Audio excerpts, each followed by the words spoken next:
ጤና ይስጥልኝ ክቡራን አድማጮች፣ የሰዓቱን መረጃዎች ወደ እናንተ አደርሳለሁ። ኢትዮጵያ ከ10 ዓመት በፊት ለሸጠችው የ1 ቢሊዮን ዶላር ቦንድ ከዓለም አቀፍ የቦንድ ገዢዎች ጋር የዕዳ ሽግሽግ እንዴት ማድረግ እንዳለባቸው መደበኛ ንግግር መጀመሯን የሮይተርስ የዜና ወኪል ምንጮች ዘግበውታል። ሮይተርስ ቀደም ብሎ በብሉምበርግ የወጣውን ዘገባ በማረጋገጥ ከዓለም አቀፍ ባለሀብቶች ጋር በዕዳ ሽግሽግ ዙሪያ በፓሪስ ፈረንሳይ ድርድር መጀመሩን ነው እየዘገበው። አንድ የገንዘብ ሚኒስቴር ባለስልጣን ዝርዝር መረጃ ሳይጠቅሱ የመንግስት ልዑክ ወደ ፓሪስ ማቅናቱን አረጋግጠዋል።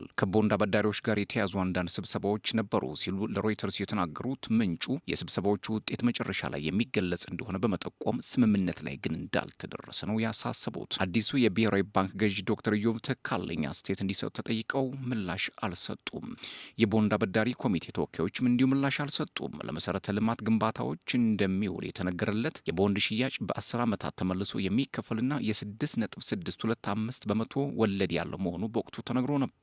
በውሉ መሰረት ኢትዮጵያ በ2016 የቦንድ ብድር ወድን ክፍያ መክፈል ያልቻለች ሲሆን በቡድን 20 የጋራ ማዕቀፍ በኩል የዕዳ ሽግሽግ እንዲደረግ መርጣለች። በዚህ አካሄድ የሁለትዮሽ ብድር፣ ዩሮ ቦንድና ሌሎች የንግድ ብድሮች አንድ አይነት አመላለስ አላቸው። የኢትዮጵያ መንግስት ከቦንድ ገዢዎች ጋር የዕዳ ሽግግር ማድረግ መንገዶችን ለመለየት ለወራት ንግግር ሲያደርግ መቆየቱ መረጃዎች ዘግበዋል። ባለፈው ዓመት ሐምሌ ወር ላይ መንግስት የዕዳ ሽግግር ስምምነቱን መደበኛ ማድረጉን ያሳወቀ ሲሆን ገንዘብ ሚኒስቴር 3.5 ቢሊዮን ዶላር ገንዘብ እንደሚከፍል ማስታወቅ ከዚህ ቀደም ከቦንድ ገዢዎች ጋር የተደረጉ ድርድሮች በተለይም በመንግስት የመክፈል አቅም ዙሪያ አለመግባባቶች የነበሩ ሲሆን የኢትዮጵያ መንግስት አበዳሪዎች ማስተካከያ እንዲያደርጉ ሲወተውትም ቆይቷል። መንግስት ከዚህ ቀደም የዓለም የገንዘብ ድርጅት አይኤምኤፍ የብድር ትንተና በመጥቀስ አበዳሪዎች 20 በመቶ ወለድ እንዲቀንሱለት ምክረ ሀሳብ ማቅረቡም የሚዘነጋ አይደለም። ይሁን እንጂ የአበዳሪ ቡድኑ ወኪሎች የአገሪቱን የውጭ ንግድ መረጃ በመጥቀስ ሀሳቡን ውድቅ ማድረጋቸውም ይታወሳል። ሌላው መረጃም የቀድሞ የዲሞክራቲክ ሪፐብሊክ ኮንጎ ፕሬዝዳንት ጆሴፍ ካቢላ በሌሉበት በጦር ወንጀሎችና አገር በመክዳት ወንጀል ሞት ተፈርዶባቸዋል። ካቢላ ላይ ከቀረቡባቸው ክሶች መካከል በሀገሪቱ ምስራቃዊ ክፍል ከፍተኛ ውድመት ያደረሱትን ኤም23 አማጽያን ይደግፋሉ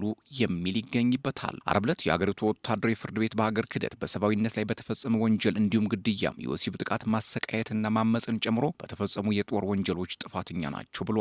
ካቢላም ወንጀሉን አለመፈጸማቸውን ቢናገሩም ችሎት ፊት ቀርበው ግን ራሳቸውን አልተከላከሉም። የቀድሞ ፕሬዝዳንት ክሱን በዘፈቀደ የተመሰረተ ያሉ ሲሆን ችሎቱን ደግሞ ለጭቆና መሳሪያ ሆኗል በማለትም ውድቅ አድርገውታል። ጆሴፍ ካቢላ አሁን የት እንዳሉ አይታወቅም። የ54 ዓመቱ ካቢላ በፈረንጆች 2001 በጥይት የተገደሉትን አባታቸው ላውረን በመተካት ለ18 ዓመታት ሀገሪቱን አስተዳድረዋል። ካቢላ በፈረንጆች 2019 ለፕሬዝዳንት ፌሊክስ ቴሽኪዴ ያስረከቡ ቢሆንም በኋላ ግን በመካከላቸው በተፈጠረ አለመግባባት ፈረንጆቹ 2023 በፍቃዳቸው ሀገሪቱን ለቀው ተሰደዋል። ባለፈው ዓመት ሚያዝያ ወር ላይ የቀድሞ ፕሬዝዳንት በሀገሪቱ ምስራቃዊ ክፍል ለሚካሄደው ደም አፋሳሽ ጦርነት መፍትሄ ለማምጣት እንደሚፈልጉ የተናገሩ ሲሆን በቀጣዩ ወር በኤም23 አማጽያን በተያዘችው ጎማ ከተማም ደርሰዋል። ይህን ተከትሎ ፕሬዝዳንት ቴሽኪዴ ከኤም23 ጥቃት ጀርባ ዋነኛ አንቀሳቃሹ ካቢላ ናቸው በሚል በወንጀል እርሳቸው ላይ ክስ መመስረት እንደሚያስችላቸው ሴናተሮች ያለመከሰስ መብታቸው እንዲደግፉም አድርገዋል። ለበርካታ ዓመታት የቆየው የአማጽያኑ ትግል ባለፈው ዓመት በሀገሪቱ ምስራቃዊ ክፍል በማዕድን የበለጸገችውን አካባቢ የቡካቮ ከተማና ሁለት አየር መንገዶችን በቁጥጥራቸው ስር ሲያውሉ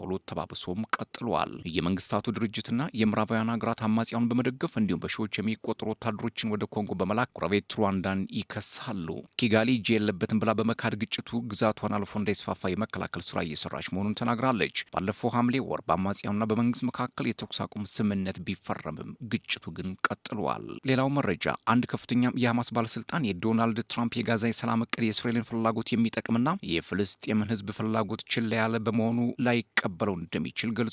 ባለስልጣኑ በትራምፕ የሰላም እቅድ ላይ እንደተጠቀሰው ሐማስ ትጥቁን ፈቶ ለማስረከብ የመስማማት እድሉ ጠባብ መሆኑን ተናግረዋል። ሐማስ በጋዛ ዓለም አቀፍ የሚያረጋጋ ኃይል ይሰማራል መባሉ አዲስ አይነት ወረራ ነው በማለትም ተቆሞታል። የእስራኤል ጠቅላይ ሚኒስትር ቤንያሚን ኔታንያሁ የትራምፕን እቅድ ሰኞ ዕለት በዋይት ሀውስ በተገኙበት ወቅትም ተቀብለውታል። ሐማስ እስካሁን ድረስ ይፋዊ ምላሽ አልሰጠም።